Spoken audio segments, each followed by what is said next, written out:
All right, everyone. This is Thursday, the 27th. We are doing a role play. Sharon has hopped on. She is ready to rock and roll. Sharon will be the client, or Sharon will be the agent. I will be the client. She's calling online leads. That's who she's calling every single day. She wants to work on getting her script dialed in. And we have Ryan and Michael here as the coaches, and we're ready to rock and roll. All right. Mm-hmm. All right. Okay. Hey, is this Chris? This is.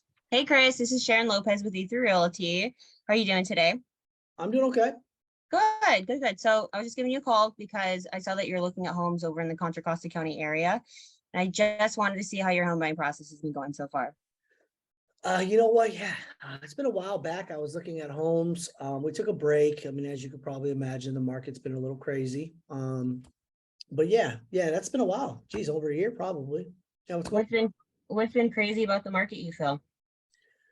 You know what? I just, rates went up a lot, really quick, really fast. You know, the lots of buyers in the market. It felt like every house that we looked at was flying off the shelves for way over asking price. I want to find a place that makes sense. And it just, at some point, just felt like I was getting into a financial problem.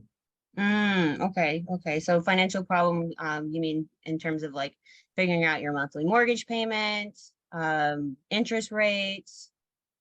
Yeah, just, I didn't want to go as high. I mean, at one point it was going up to like $4,500 for a mortgage, and I really wanted to stay under 4.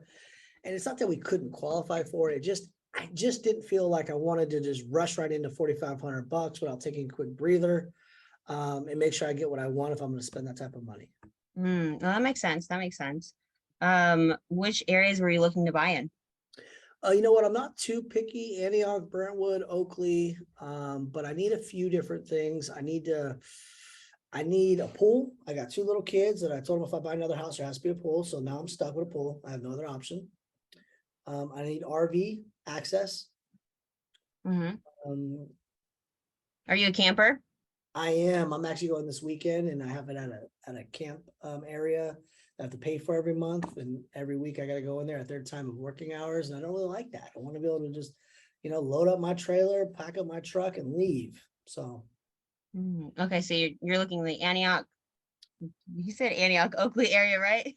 Antioch, Okay, Brentwood, and Oakley. Okay, so you're looking in the Antioch, Oakley area. Okay, so currently right now we have for the inventory of homes that are available. I would have that market data in front of me. Damn it. Sorry, guys. See, this is where I get stuck. Okay, that's all right. So let's take a quick breather. Let's take a quick break, because this is pretty normal for you, Sharon. Like, honestly, from the calls I hear you doing, you get to, and this is what we just talked about with the probing questions and having them up front and ready for you. I know you're on the phone, but this is why you're practicing those questions, right? So if you come here every single day and we're practicing these together, you're going to notice they're going to become like second nature. You're going to know exactly what to say, when to say it, and how to lead that conversation to where you want it to go. All right. Now, awesome job. Way to hop on, way to get uncomfortable, way to be vulnerable. I'm going to let Ryan and Michael kind of jump in. They were paying attention to our conversation while I was trying to focus on what I was trying to do, which was get an RV. Go ahead. No, I think it was very typical. Chris has heard you on the phone way more than I have, but I've heard you enough to know that phase 1 is usually pretty good, right? Yeah. Your energy on this call, maybe not so much yesterday, because you had to stand up, get some movement going, Sharon, but your energy was good. Your opening was good.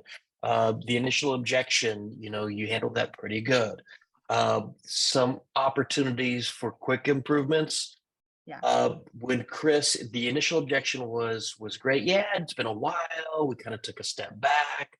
You probed a little bit and you got some answers as to why, which is really good. Validate those feelings, right? Let them know that was okay and that was totally normal. And then start to pick into, what were some key things about why they felt the way they felt that had them take that step back. And then you can identify some pain points and then start not to offer solutions, but to start to pave the way up here as to, okay, how am I going to get them from where they are right now, where they were, which was kind of, hey, the market's a little funny. I'm a little fearful. Rates are on the rise. I'm not sure if this is the right time, to, hey, I don't need to offer you the solution that has you buying the house tomorrow, but if I could pave the way to, so if you felt better about the market, if you understood the market better, if key data points where you started to get tripped up, right? Mhm. And offering solutions on what's going on with the market, what's going on with rates, what type of market we're in. He hit on competition, things were flying off the shelf and him just not wanting to play in that arena. Like there were a lot of things there for you to start to craft a message that got them more comfortable with the idea of re-entering to educate themselves and learn more about maybe this is the right time or maybe it's still not. That's okay. But there was lots of little tidbits there that you could have taken to kind of get them there. So that's my feedback. That's good feedback. Thank you. Rye Guy, you nailed that. You are an incredible listener and a great coach. Those are all phenomenal pickups on where this could have gone. And Sharon, to dovetail off of what Rye said, for sure, the opening was fantastic. Like your open-ended questions and energy was absolutely wonderful. Like no wonder people will stay on the phone for that portion. And a few things when Chris had said, sorry, am I back? You're Okay. back. You're good. Sorry, when somebody tries to call me, it interrupts the Zoom. So when Chris was saying the areas, Antioch, Oakley, Brentwood, and then you repeated back, and then he corrected you, Oakley, Antioch, Brentwood. You still said Oakley, Antioch. Be sure to listen carefully to the areas that people are saying, because when you can acknowledge back that you've heard what they said, it's really going to show that you're listening. So just be keenly listening for what people are saying to stay present in the moment. Mhm. Something that I struggle with, and I'll share with you, and that's something that I practiced and practiced and practiced, is a lot of times I'm just trying to think of my next question and I'm not listening as well to the client as I could be.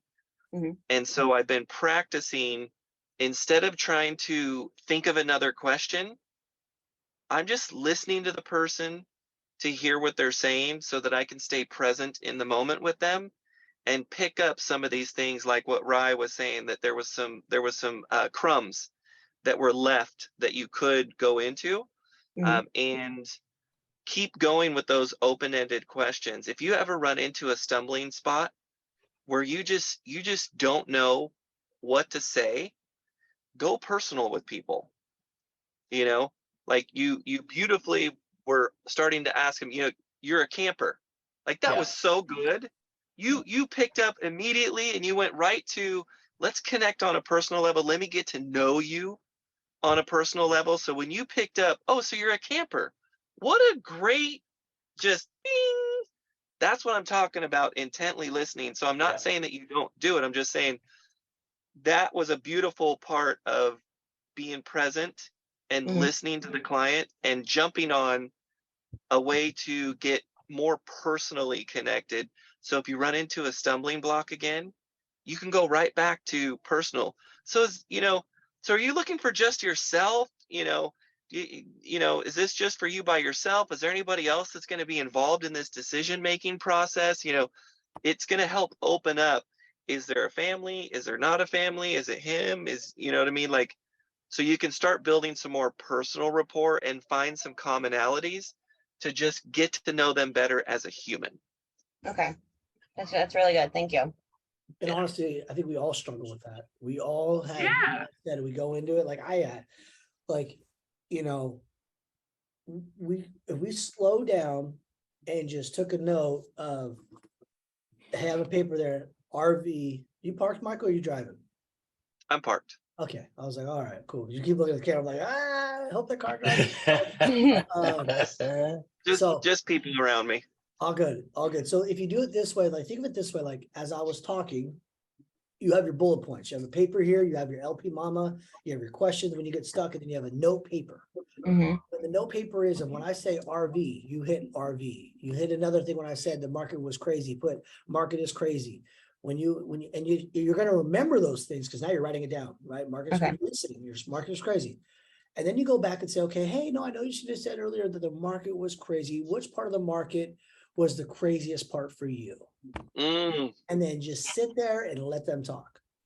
Okay. Now they're gonna tell you all the more information. What are you gonna do? You're gonna take more notes. You're gonna be like, oh, there was too many buyers. I didn't want to do an all cash offer. I didn't want to do a 100K over appraisal. I didn't want to do an appraisal waiver. And you're just taking notes. Okay. Okay, Chris, I just want to make sure I'm going in the right direction. Mhm. So you want to buy a house in Antioch, Brentwood, and Oakley. You want a pool. You want an RV because you love camping with your family and it's in storage. You were in the market, but you didn't like the craziness of the market. And the craziness of the market you didn't like was you didn't like the fact that you had to do all cash offers or you had to go over appraised value, you had to waive your appraisal. You just didn't really want to play in that field. Am I going in the right direction, Chris? Good one. Yeah. There you go. Yes. And you're like, okay, cool. Awesome. Well, let me just make sure I ask you a few more questions for you. And then I'm going to tell you about our buyer workshop, which is going to really help you understand our current market because the market you were in and the current market is definitely different. I would love to give you the opportunity to go over this with you and break it down for you based off of your needs. How does that sound? That sounds good. Awesome. When is a good time for us to do that? Is it usually afternoons or evenings? Evenings Evenings. Okay. What time usually works good for you? after 6 o'clock. Okay, so how does, let me look at my schedule real quick. Looks like I can do Friday night at 6 o'clock, or I can do next Tuesday at 6 o'clock. Which one will work better for you? Tuesday. Tuesday. Okay, so Tuesday, 6 o'clock. Let me confirm email, Sharon@e3realty.net. That's correct? Yeah. Best phone number is blah, blah, blah, blah, blah, blah, blah, blah. Mhm. Awesome. Okay, cool. I got that already booked, ready to go. You'll have a Zoom link here shortly. But before we get off the phone, let me just ask you a few more questions just to make sure that we get you 100% dialed in and I can be 100% prepared for what you want to know. Mhm. Okay, so you said that the market was a little overbearing, it was a little too much, but you've already went through the pre-approval process. You told me you want a payment around $4,000.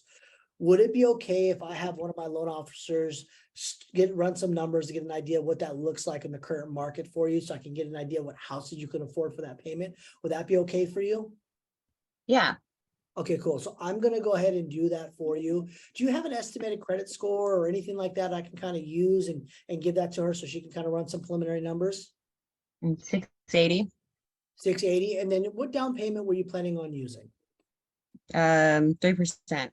3% down. Okay, cool. Awesome. So I got a 3% down, 680, $4,000 payment, want a house with a pool in Oakley, Brentwood, and Antioch.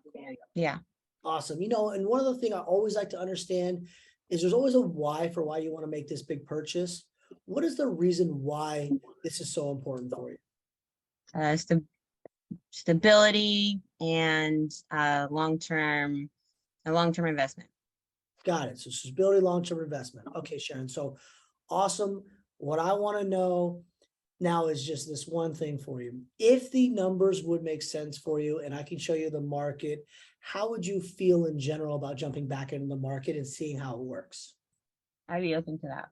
Okay, perfect. So let me do this for you. I'm going to get everything over to our loan officer. I'm going to send over the confirmation for Zoom at 6 o'clock today for you. And I'm going to be 100% prepared on the market for you, not the market around the nation, but the market based off of your scenario, and explain exactly what we can afford on the market and show you exactly the way to get to what you want. Nice. Okay. Awesome. Now, if anything comes up, Sharon, and you can't make it, I fully understand. Just send me a text or a phone call. Let me know. I'll definitely have our team reschedule it for you. But I'm looking forward to it. I'm super excited for you. And I promise you at the end of this meeting, you're going to be like, yes, yes, and yes. And that's all we're looking for. Okay. Thank you. Awesome, Sharon. I'll talk to you soon. Bye-bye. Bye-bye. right on. Well done. Sharon, did you hear how Really good. the layers of questions were to then give some value of why it would be so important for the client to show up, or the potential client to show up to the appointment. He asked questions again to build some momentum around first, trying to find out, well, what is your motivation for even buying? Like, why is this so important to you? I would actually encourage too, when somebody says, long-term stability, ask, well, what does long-term stability mean to you? Absolutely. Go a little bit deeper to find out like what these things mean to the client. When somebody says something means something to them, ask them a little bit deeper so you can find out what's underneath. Like, where are the emotional anchors to their reasoning for why they would want to have the dream of home ownership and make this happen. And I love, Chris, how you reframed the whole stage around, we're going to make this custom to you. This is going to be a plan for you in the market, not what the market as a generalization is doing. That is a great way for somebody to realize, whoa, this is all about me and a custom plan for me. And this is going to give me answers. I love how he hasn't given answers yet. It's like, let me have a loan officer help you figure out what those numbers mean budget wise. And then when we get together on the workshop, we're going to go over your budget. We're going to show you what that's going to mean for you and what it's going to be like to, play in the market that we're in right now. So I would also encourage, when you do I always want to call the day before Mhm. to, hey, just a friendly little reminder about our appointment. Are we still on for tomorrow? To go over the custom plan of what your budget and what it means in this market is today. You know what I mean? Like, it's bringing it back to that pull of importance of this meeting. Because if it's just like, it's just, I want to confirm we're good for the workshop, could fall flat. They don't remember why it was important. So that's why Chris brought in anchors and energy around what is important to you, the client, and why Yeah. this meeting would be good and worth your time showing up for.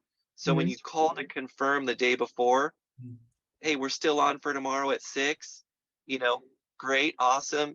This is what it's about. This is why you said it was important to you. This is all about figuring out what your budget is going to get you in these areas. So that way they're like, yeah, that's right. This is important to me. It increases the likelihood that they're going to show up. Okay, that's really good. And that Yeah. was the purpose of why we did that, Sharon, for that exact reason. When you said they have stopped coming to the appointments a little bit more, it's because we're not building that value for who you're talking to, right? Like, Yeah. Yes. I wanted you to make sure you felt like this was only about you and what your needs are. I don't care about the full market. I care about your market. What is Yeah. your market that you want to join and get into? And how can we plan around that? So when you come in and we're like, hey, Sharon, thanks for coming into the workshop. We have tons of great information for you today. Before I get started, I know your probably mind was spinning since the last time we talked. So is there any questions you want to get out of the way now before we even get started? So I want to make sure I can answer those before we do anything. And then if there's any questions, you just get them out of the way. And what I do right there. You created an open dialogue of following up with them, and then also creating value of like answering any questions that they have, and then also confirming the appointment for the next day. Yep. Well, that as well. Well, I'm talking about at the workshop when they show up before we get started, right? Before we get started, I ask those questions. And what does that tell somebody? When I used to have somebody come into my mattress store, right? And I shook their hand, they knew right then and there they're buying a bed. Yeah. I assumed that closed right then and there, saying there's not a single question I ain't ready to answer. You walked into the right room. Yeah. I let them know right away. I'm in charge. I'm running the ship here. If you have any questions, I'm gonna answer them. I'm gonna answer them right now too. So you're controlling it. I'm controlling the sale process. Right? Okay. I'm not hiding from, hope they don't ask me any questions and I don't have the answer to. Oh, okay. Yeah. I'm up front and center, chest out, confident, comfortable. Any questions that you have, I know your mind was probably spinning. I want to make sure I get all of your questions out of the way first. Even though we might touch them in the presentation, that's my top priority, because I also want to put all the focus on them. Like Yes. they are my focus, right? I want them to feel like they are my number one. There's nobody else around in the world that I need to talk to right now than them. So Yeah. I'm letting them know I got the confidence, I have the knowledge, I have the comfort, I'm not scared of any questions, and that they are my number one focus. And as long as they know that, when I'm going through the presentation, I'll stop all the time and ask, do you have any questions before? I know we've went over a lot of information. Do you have any more questions? Right? And you continue to just do this, and then you recap. And then I already know the information. They want to have a trailer, so I'm looking at houses, or I'm doing this. I'm customizing everything that I'm showing them and showing them that I was listening to everything they said, right? and I'm bringing it all back in. So it's step by step. But yes, I think as a whole, even myself, so like Michael showed you, I could have asked way more questions. And, those are the follow-up questions to things. When they say I want a long-term future or whatever, what does that mean to you? Yeah. Okay, great. And I gotta ask and ask and ask and ask. And then people start to realize that you're just not trying to get to the next stage, which is the appointment. You're always just trying to get to know that you're building a relationship. And when people go that deep with people, there's a connection. And that's the goal, right? That is the goal. All Yeah. right? So that's Yeah. it for today, unless anybody wants to add in. We're about 5 minutes past and we got to hop off this Zoom and go into a new Zoom to make calls. And I want to make sure this gets out to the team like yesterday. So any questions before we hop off and hop on the other Zoom? Nope. Awesome. Not a Sharon. Hey, question, but real quick. Yep. So like what you said about asking the questions to open up before the workshop, Yeah. I do that as well. And last Friday's workshop that I had with a couple, it took the entire hour of, they had so many questions. I kept fielding their questions, fielding their questions, fielding their questions, to the point where I answered their questions and it led to them going, okay, really, I do want to get my pre-approval updated. I still want the workshop. So let's reschedule for another time to do the workshop. And by the way, let me get my pre-approval updated because you already made me feel comfortable. We're still going to do the workshop, which is tomorrow. So like that opportunity to allow people to ask questions that are important to them is critical to building a deeper relationship. So yeah, so good job. Absolutely. Thank you for bringing that up. Absolutely. And Michael, he did. He goes, good news, bad news. I go, what's the good news? He's like, well, I didn't do the workshop. And I go, okay, well, whatever. You were on the call with them. I heard you. He goes, yeah, but I asked her to answer all their questions. And you know what he's going to do on the phone? He's going to make them feel hell upset, comfortable. He's going to answer all their questions. And the people he's got, the engineer mindset, right? He wants to know. He's not going to move until he feels comfortable. And there's nothing wrong with that. That's a shopper that's out there. And thank God he ran into Michael because he definitely figured out, okay, most of these agents can't help, right? So that's the good news, right? And when you do that, even though he spent an hour with these people filtering questions, all he's done is built more trust and more value. And that's the whole goal. Every time I talk to somebody, build more trust, build more value. And just because he didn't do his presentation, now when he goes into his workshop, they're going to be guard down, right? Because they still were testing Michael. They were shopping Michael just now, and Michael answered. If he rushed them to get to the presentation and they get their questions asked, do you think they would only use Michael? Probably not, right? But he slowed down the process, even though he's going to still do the process. He slowed down the process and let them know, no, we can spend this whole hour on you. It's all about you. What do you want? Yep. And by doing that, he moved them to the next stage, right? And so something we all can do, and I'll leave the recording at this, we all can slow down. Our minds go to appointment and close and this and that. If we just slow down in the moment and just woosah real quickly and ask questions and pay attention.